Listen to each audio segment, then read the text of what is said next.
අපි අද වීඩියෝ එකෙන් කතා කරලා බලමු country of origin කියන එක හොයන්න පුළුවන්ද සහ ඒකේ වැදගත්කමක් තියනවද මැණිකක මිල තීරණය කරන්න කියලා. එතකොට මොකද්ද මේ country of origin? ඒ කියන්නේ මේක හැදිච්ච රට. සාමාන්‍යයෙන් අපි අහලා තියෙනවා blue sapphire එකක් ගත්තොත් සමහරවිට ගොඩක් අය හිතන් ඉන්නේ ලංකාවේ sapphire එකට තමයි ලොකු වටිනාකමක් තියෙන්නේ කියලා. නෑ. blue sapphire ගත්තොත් ලංකාවේ gems වලට එහා ගියපු වැඩි වටිනාකමක් තියෙන එක gem එකක් තියෙනවා. ඒක තමයි කාශ්මීරයෙන් හම්බෙන blue sapphire එක. ඒක කාශ්මීරේ පොඩි කාලයක් තමයි ওই gem mines වලින් හම්බුනේ. ඉතින් එහාට දැන් තවදුරටත් ඔය ඒ quality එකේ gems හම්බෙන්නේ නැහැ කාශ්මීරයෙන්. අන්න ඒක හින්දා සහ ඒකේ තියෙන අපි කලයකට කියන්නේ අපි velvet blue color එකක් කියලා. දැන් ලංකාවේ gems ගත්තොත් ලංකාවේ blue sapphire එකක් ගත්තොත් අපි ඒකට කියන්නේ අර vivid blue එකක් කියලා. දීප්තිමත් ගතියක් තියෙන blue එකක් තියෙන්නේ. එතකොට කාශ්මීරයෙන් හම්බෙච්ච blue එකක් velvet blue එකක්. ඒක නිකන් අර deep ගතියක් ගියපු blue එකක් තියෙන්නේ. ඊළඟට දැන් ඕස්ට්‍රේලියාව වගේ රටක් ගත්තොත් ඕස්ට්‍රේලියාවේ sapphire හම්බෙනවා කියලා අහලා තියෙන්නේ. ඕස්ට්‍රේලියාව වගේ රටවල හම්බෙන ඒවට කියන්නේ අපි inky blue කියලා. ඒ කියන්නේ අර තීන්ත වලින් එන අර ටිකක් අර ඩල් ගතියක් එක්කෙන ඩාර්ක් බ්ලූ එකක් වෙන්න දැකලා තියෙන සමහරවිට ඒ තීන්ත වලින් එන පාට. ඒ කියන්නේ අපි කාබන් පෑන තීන්ත වලින් අන්න ඒ වගේ එකක් තමයි inky blue එකක් කියලා කියන්නේ. එතකොට අර country of origin එක අනුව මොන රටේද මේක හැදිලා තියෙන්නේ කියන එක අනුව blue sapphire එකක් ගත්තත් වෙන යම් කිසි gem එකක් ගත්තත් ඒකේ වර්ණය කියන එකේ වෙනස්කම් තියෙන්න පුළුවන්. ඒකත් එක්ක මාකට් එකේ මිලෙත් සෑහෙන සැලකියුතු වෙනසක් තියෙනවා. ඔන්න ඕක තමයි ඔය මොකද්ද country of origin කියන එකේ වැදගත්කමක් තියෙනවා කියලා සලකන්නේ.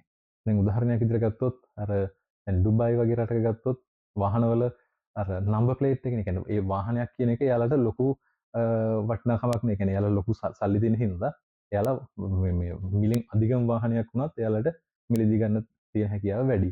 හැබැයි අන්න ඒක හින්දා එයාලා මොකද කරලා තියෙන්නේ අර නම්බර්ස් ගන්න අඩු නම්බර් ප්ලේට් එකට ලොකු වටිනාකමක් දීලා තියෙනවා. ඒකට වාහනයට වඩා නම්බර් ප්ලේට් එක වටින්න පුළුවන් අන්න ඒ රටවල. අන්න ඒ වගේ අර ජෙම්ස් වලදීත් සෆාය හැමතැනම තියෙනවා. බ්ලූ සෆාය හැමතැනම තියෙනවා. හැබැයි මේ රටෙන් හම්බෙච්ච බ්ලූ සෆායකට වැඩි වටිනාකමක් දීලා අර නිකන් අර මාකට් ට්‍රෙන්ඩ්ස් හදන්න පුළුවන්නේ. අන්න ඒ වගේ දෙයක් තමයි country of origin කියලා කියන්නේ.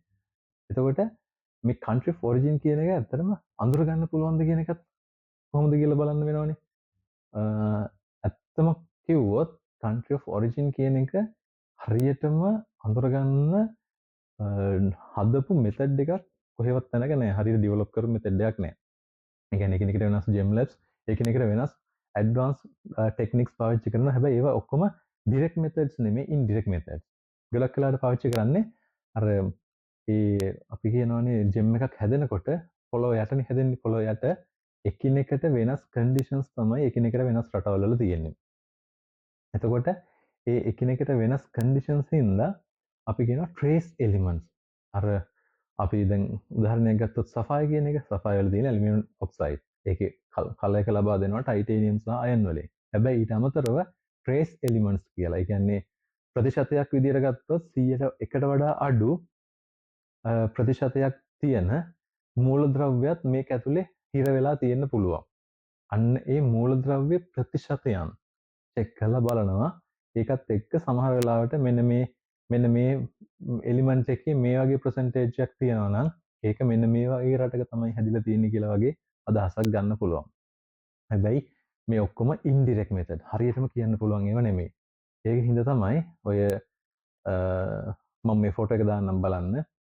මේ ෆොටෝ එකේ බැලුවට පෙනේ GRS certificate එකේ country of origin එකක් දීලා තියෙනවා. SSCF එක තව එකක්.